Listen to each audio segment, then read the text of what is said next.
تو ہمارا کیا ہوتا ہے، مسجد میں نماز پڑھی، نماز پڑھنے کے بعد باہر نکلتے ہیں، دو نمازی ادھر کھڑے ہو گئے، دو ادھر کھڑے ہو گئے، کبھی مسجد میں بیٹھ گئے تو ہم لوگوں کی غیبت کر رہے ہوتے ہیں، گھروں میں جاتے ہیں تو غیبت کر رہے ہوتے ہیں، اور ہماری مجلسیں سج ہی نہیں سکتی۔ میں آپ کو یہ بھی بات بتاؤں، ہماری مجلسیں، ہماری بیٹھک سج ہی نہیں سکتی جب تک ہم کسی کی غیبت نہ کریں۔ مثال کے طور پر ہم چند لوگ بیٹھتے ہیں، ایک کا حال احوال پوچھیں گے، کیسے ہیں آپ، صحت کیسی ہے، طبیعت کیسی ہے، کاروبار کیسا ہے، گھر میں خیریت ہے، یہ باتیں پوچھ کر دوسرے سے پوچھیں گے، تیسرے سے پوچھیں گے، باتیں تو ختم ہو جاتی ہیں، پھر غیبت سٹارٹ ہو جاتی ہے۔ فلاں نے ایسے کیا، فلاں نے ایسے کیا، فلاں نے ایسے کیا، فلاں تو ایسا ہے، فلاں تو ایسا ہے۔ اور بعض لوگ جو ہے نا، غیبت کے ڈر سے نہ کسی رشتہ دار کے گھر جاتے ہیں، نہ کسی دوست کے گھر جاتے ہیں، نہ کسی شاپ پہ بیٹھتے ہیں، نہ کسی اور جگہ پہ بیٹھتے ہیں، چونکہ ہوتا یہی ہے، ہر جگہ پہ یہی ہوتا ہے۔ ہم تو کہہ رہے ہوتے ہیں گپ شپ لگا رہے ہیں، یہ گپ شپ نہیں ہے، یہ غیبت ہے۔ رب کے پیارے نبی علیہ الصلوۃ والسلام معراج کی رات فرماتے ہیں، میں ایسے لوگوں کے پاس سے گزرا جن کے ناخن کس کے تھے؟ تانبے کے۔ کس کے؟ تانبے کے، اور اپنے سینوں کو کھرچ رہے تھے، وہ اپنے چہروں کو کھرچ رہے تھے اس کے ساتھ، اور ان کے سامنے فرمایا گندا گوشت پڑا ہوا تھا، وہ اٹھا اٹھا کے اسے کھا رہے تھے۔ تو میں نے پوچھا یہ کون لوگ ہیں؟ تو جبریل امین نے ارشاد فرمایا، اے اللہ کے نبی علیہ الصلوۃ والسلام، یہ وہ لوگ ہیں جو دنیا میں غیبت کیا کرتے ہیں۔ اتنا بڑا گناہ ہے، اتنا بڑا گناہ ہے غیبت کرنا۔ خدا را جتنا پہلے دور میں یہ ہوتا تھا کہ عورتیں بڑی غیبت کرتی ہیں، واقعتاً عورتیں بڑی غیبت کرتی ہیں، لیکن مرد بھی بہت غیبت کرتے ہیں۔ اب اس پہ بہت ساری باتیں ہو سکتی ہیں، لیکن جو دو چار اور چیزیں میں آپ کے لیے لایا ہوں، میری کوشش ہے کہ وہ بھی آپ کو میں سنا دوں۔ تو غیبت سے اپنے آپ کو بچا لیں، غیبت سے اپنے آپ کو جتنا بچا سکتے ہیں بچا لیں، اسی میں نجات ہے۔ اور کل قیامت والے، میں نے عرض کیا کہ ہم معراج کا تذکرہ، حضور کے اوصاف سن کے بڑے خوش ہوتے ہیں، ہونا بھی چاہیے، امتی کا یہ حق بنتا ہے، لیکن حضور علیہ الصلوۃ والسلام سے محبت، حضور علیہ الصلوۃ والسلام سے عقیدت، اور حضور علیہ الصلوۃ والسلام کا صحیح امتی بننا ہے تو پھر کام یہ کریں کہ جو رب کے نبی علیہ الصلوۃ والسلام نے جن جن باتوں سے منع کیا ان باتوں سے رک جائیں، جن جن باتوں سے منع کیا رک جائیں۔ اب میں آگے عرض کیے دیتا ہوں، اللہ کے پیارے نبی علیہ الصلوۃ والسلام نے ارشاد فرمایا، رب کے پیارے نبی ارشاد فرماتے ہیں، میں نے ایسے لوگوں کو بھی دیکھا جن کے اونٹ لٹکے ہوئے تھے، جیسے مثال دے کے رب کے پیارے نبی ارشاد فرماتے ہیں جیسے اونٹ کے اونٹ لٹکے ہوتے ہیں۔ اللہ کے پیارے نبی علیہ الصلوۃ والسلام ارشاد فرماتے ہیں، میں نے جبریل امین سے پوچھا، جبریل یہ کیسے لوگ ہیں، یہ کون سے لوگ ہیں؟ اللہ کے پیارے نبی ارشاد فرماتے ہیں، پھر میں نے دیکھا کہ اپنے منہ میں اٹھا کر ایسے پتھر ڈال رہے ہیں، لیکن وہ پتھر انگاروں کی طرح جل رہے ہیں، لیکن وہ پتھر کھا رہے ہیں، اور میں دیکھ رہا ہوں کہ ان کے پیٹ کے اندر رب کے پیارے نبی علیہ الصلوۃ والسلام ارشاد فرماتے ہیں، میں نے بڑے بڑے سانپوں کو دیکھا جو ان کے پیٹ کے اندر چل رہے تھے۔ میں نے جبریل امین سے پوچھا، ارشاد فرمایا اللہ کے نبی نے، جبریل مجھے بتاؤ یہ کون سے لوگ ہیں، ان کی سزا کیا ہے، کہ کس جرم کی یہ سزا ہے؟ رب کے پیارے نبی ارشاد فرماتے ہیں، جبریل امین نے مجھے فرمایا، عرض کرنے لگے اللہ کے پیارے نبی علیہ الصلوۃ والسلام، یہ وہ لوگ ہیں جو یتیم کا مال کھا جایا کرتے تھے، یہ وہ لوگ ہیں جو دنیا میں رہتے ہوئے یتیموں کے ساتھ زیادتی کرتے تھے، یتیموں کا مال کھا جاتے تھے۔ آج میرے رب کائنات نے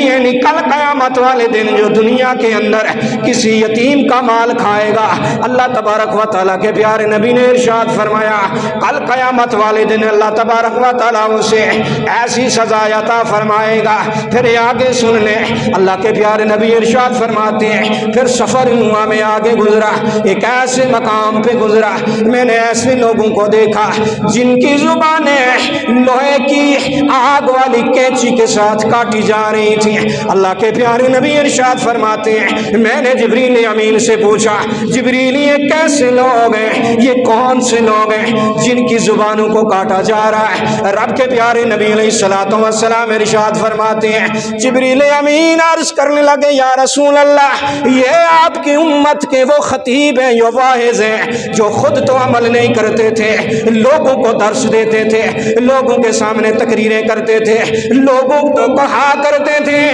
نمازیں پڑھو، لوگوں کو کہا کرتے تھے اچھے کام کرو، لیکن خود نہ نمازیں پڑھتے تھے نہ خود اچھے کام کرتے تھے، لوگوں کو کہا کرتے تھے نیکی کا کام کرو، خود نیکی کا کام نہیں کرتے تھے۔ تو میری بات یاد رکھو، اللہ کے پیارے نبی علیہ الصلوۃ والسلام نے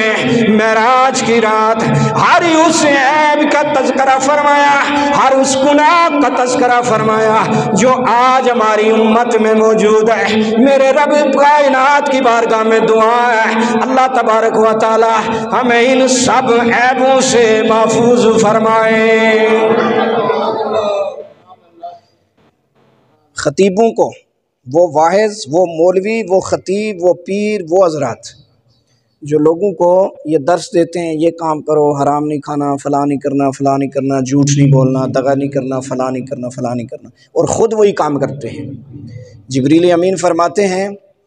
اللہ کے نبی فرماتے ہیں کہ میں نے جب جبریل امین سے پوچھا لوہے کی کینچیوں کے ساتھ ان کی زبانیں کاٹی جا رہی تھیں، تو میں نے پوچھا یہ کون لوگ ہیں؟ جبریل امین نے آگے سے عرض کیا یا رسول اللہ یہ آپ کی امت کے وہ واعظ ہیں جو بات تو ضرور کرتے تھے لیکن خود عمل نہیں کرتے تھے۔ عمل سے زندگی بنتی ہے، جنت بھی جہنم بھی۔ میں نے واعظوں کا خصوصی طور پہ اس لیے تذکرہ کیا ہے کہ آپ یہ نہ سمجھیں کہ یہ صرف عام لوگوں کے لیے ہی گرفت ہے، سب سے زیادہ واعظوں کے لیے اور محراب اور ممبر کی سب سے زیادہ ذمہ داری ہے۔ آپ غیبت کریں گے تو آپ کو بھی سزا ملے گی، کوئی مولوی صاحب غیبت کرے گا تو مولوی کو بھی سزا ملے گی۔ ایسا نہیں ہے کہ آپ کو سزا ملے تو مولوی جو ہے وہ بری وسیمہ ہے۔ آخری بات سن لیں، میں اپنی بات کو ختم کرتا ہوں۔ اللہ رب العزت ہمیں عمل کی توفیق عطا فرمائے، اور جہاں پر میں نے پچھلے جمعۃ المبارک پر بات ختم کی تھی اسی کے ساتھ ہی میں اپنی بات کو دوبارہ سے ختم کر دیتا ہوں۔ اللہ کے نبی نے ارشاد فرمایا تھا کہ کل قیامت والے دن اس امت کو بچانے کے لیے پل صراط پہ میں خود موجود ہوں۔ کل پل سے ہمیں جس نے خود پار لگانا ہے، کل پل سے ہمیں جس نے خود پار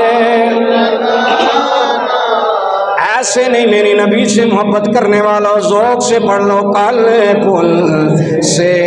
ہمیں جس نے خود پار لگانا ہے، کل پل سے نے خود پار۔ ہمارا تو حال یہ ہے کہ ہمیں اللہ کے نبی علیہ الصلوۃ والسلام کا تذکرہ کرتے ہوئے بھی شرماتے ہیں، ہم کلمہ پڑھتے ہوئے بھی شرماتے ہیں، ہم دیگر معاملات میں بھی شرما جاتے ہیں، مسجد میں آتے ہوئے بھی شرماتے ہیں، لیکن میری بات یاد رکھنا، اللہ کے پیارے نبی علیہ الصلوۃ والسلام سے محبت کا یہ تقاضا ہے۔ ہم تو آگے گرمی آ رہی ہے، اگر مسجد میں لائٹ نہ ہو، بجلی نہ ہو، پنکھا نہ چل رہا ہو، ہم